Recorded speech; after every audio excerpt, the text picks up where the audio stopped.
Hello everyone, welcome back to the channel. In today's lecture, we will discuss the latest SOLAS Amendments 2026, which are extremely important for MEO Class 1 oral preparation, written examinations, shipboard operations, and practical marine engineering knowledge. These amendments include major updates related to lifting appliances, LNG and IGF Code safety, firefighting systems, life-saving appliances, environmental protection, ammonia fuel, bunkering operations, and many other important topics. Most of these amendments enter into force on January 1, 2026, while some specific requirements apply to ships constructed or equipment installed after certain dates. So let us start with the latest amendments one by one. One important SOLAS amendment is related to lifting appliances and anchor handling winches. From 1 January 2026, lifting appliances onboard ships must comply with proper design, testing, examination, marking, and certification requirements. The equipment must be designed according to class rules, load-tested, thoroughly examined, permanently marked with Safe Working Load, or SWL, and supported with documentary evidence. Another important point is retroactive applicability.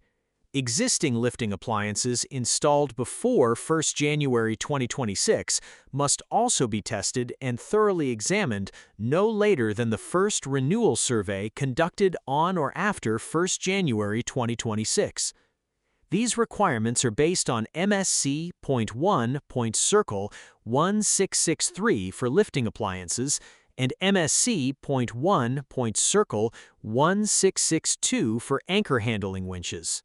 I have already made video on lifting appliances and anchor handling winches amendment. Please watch it for complete understanding.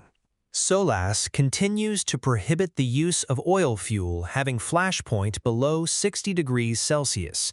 Now, remember carefully, the 60-degree flash point requirement is not a new amendment. It already existed earlier.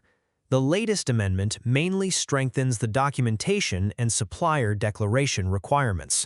Before bunkering, the fuel supplier must provide a declaration confirming compliance, the testing method used, and proper bunker delivery note documentation. If non-compliant fuel is supplied, the administration must report the matter to IMO, and action may be taken against the supplier. This amendment improves fuel quality control and safety on board ships. This amendment applies to new cargo ships constructed on or after January 1, 2026. Under the new requirement, fixed fire detection and fire alarm systems become mandatory in navigation bridge, control stations, and cargo control rooms. The main purpose is early fire detection, improved operational safety, and faster emergency response. This amendment is especially important because many control spaces may remain unattended for certain periods during operations. Another important amendment is the prohibition of PFOS-containing firefighting foam on board ships. PFOS is considered harmful to humans, marine life, and the environment.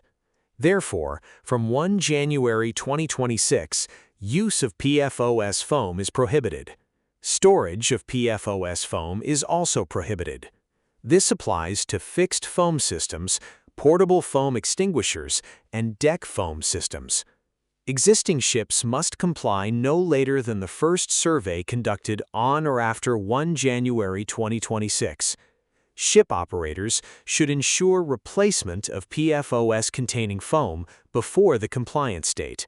Electronic inclinometers become mandatory for bulk carriers and container ships above 3,000 gross tonnage constructed on or after January 1, 2026. The purpose of the electronic inclinometer is to provide ship heeling information, improved monitoring of vessel stability, and data recording through connection with the Voyage Data Recorder, or VDR. This improves accident investigation capability and enhances navigational safety. SOLAS now introduces mandatory reporting requirements for containers lost at sea. This amendment applies to all ships. The responsibilities are shared between the ship's master, the shipping company, and the flag administration. The report must include ship position, number of containers lost, and details of navigational hazards created. This amendment aims to improve navigation safety and support recovery operations. Several important amendments have also been introduced under the IGF Code, effective from January 1, 2026. These amendments mainly focus on LNG bunkering safety, pressure relief valves, fuel supply venting, hazardous area classification, portable fire extinguishers, and fuel preparation room safety. These are highly important amendments for gas-fueled ships and future fuel technologies. The IGF Code amendments now clarify acceptable LNG bunkering connection arrangements. The approved connection methods include dry disconnect couplings, hydraulic couplers, and bolted flange connections. Additional requirements include proper risk assessment, emergency release systems or ERS, and detailed operating procedures. The amendment mainly improves operational safety during LNG bunkering operations. Fuel preparation rooms onboard IGF ships must now carry at least one portable dry powder fire extinguisher with minimum 5 kilogram capacity. This is a retroactive requirement applicable to all IGF ships.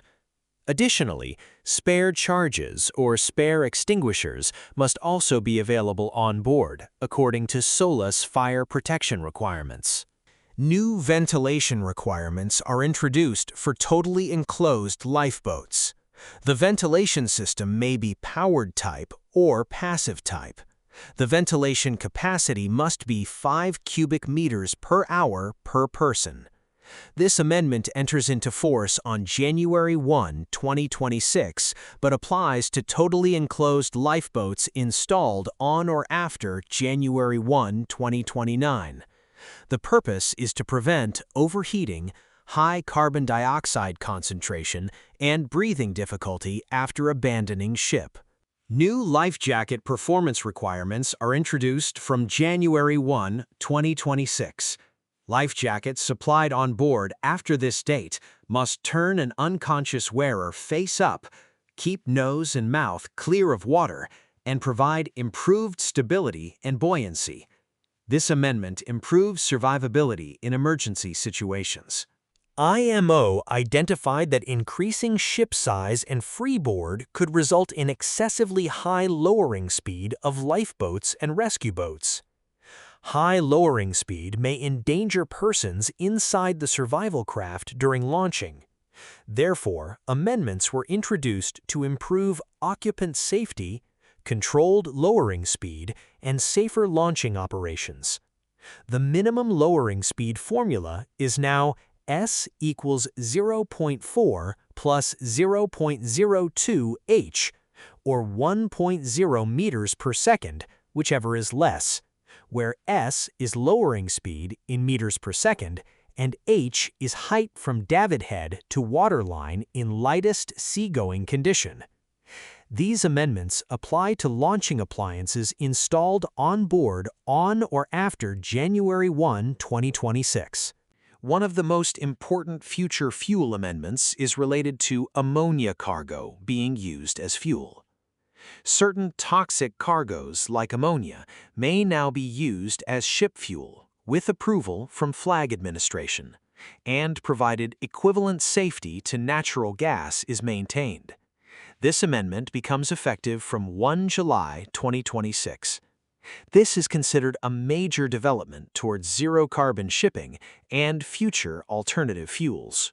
High manganese austenitic steel is now permitted for cryogenic service down to -165 degrees Celsius. This material may be used for cargo tanks and related systems carrying products such as LNG, ammonia, ethane, propane, and other cryogenic cargoes. This amendment supports future fuel development and cryogenic cargo transportation. The IGF code also clarifies the 300mm sill height requirement for airlock doors. The amendment now specifies that the 300mm sill height applies only to the door leading to the hazardous area. This clarification reduces flooding risk and simplifies ship design arrangements. Before LNG bunkering operations, a written bunkering agreement is now required to include minimum transfer pressure, maximum transfer pressure, transfer temperature, and pressure relief valve settings. This amendment improves operational clarity and safer bunkering coordination between ship and terminal. The LSA Code amendments clarify requirements related to single fall and hook systems for lifeboats and rescue boats. Hooks must not support load unless properly reset. The amendment also clarifies that systems without on-load release capability are exempt from certain on-load release requirements. This amendment improves launching safety and reduces accidental release risks. The IGF code now requires that if one pressure relief valve is isolated, the remaining pressure relief valves must still handle the full relieving capacity. Previously, many ships used 2 PRVs, each designed for only 50% capacity. This amendment may require design modifications on certain ships to ensure full safety compliance. The amendment now clarifies that LNG tank pressure and temperature may be controlled using one or more methods simultaneously. These methods include reliquefaction, thermal oxidation, pressure accumulation, and fuel cooling. This amendment mainly clarifies existing industry practices. When the master gas fuel valve shuts, the complete downstream gas fuel supply pipe must now be vented. Earlier, only part of the line was ventilated. This amendment significantly improves fire safety, explosion prevention, and safe isolation of gas fuel systems. The requirement for manual shutdown isolation has now expanded from only engines to all gas consumers. This means every gas consumer must now have manual shutdown isolation upstream of the double block and bleed arrangement. This improves isolation capability and emergency safety. One very important IGF code amendment is hazardous area reclassification. The interbarrier space classification changes from Zone 1 to Zone 0. As a result, adjacent spaces may also become hazardous zones. This amendment affects electrical equipment selection, ventilation design, and hazardous area safety arrangements. The latest amendment now permits closed devices penetrating LNG fuel tanks. However, they are treated as tank connections and shutoff valves are required. This amendment provides greater flexibility in tank instrumentation arrangements while maintaining safety requirements. If this video is helping you prepare for your MEO Class 1 orals, please hit the subscribe button right now, because I am building a complete playlist of all the important topics and recent questions that are actually being asked in orals, so that you don't have to hunt across the internet for reliable answers. Every week, I'll be adding new videos to this playlist, so if you're not subscribed, you will miss out.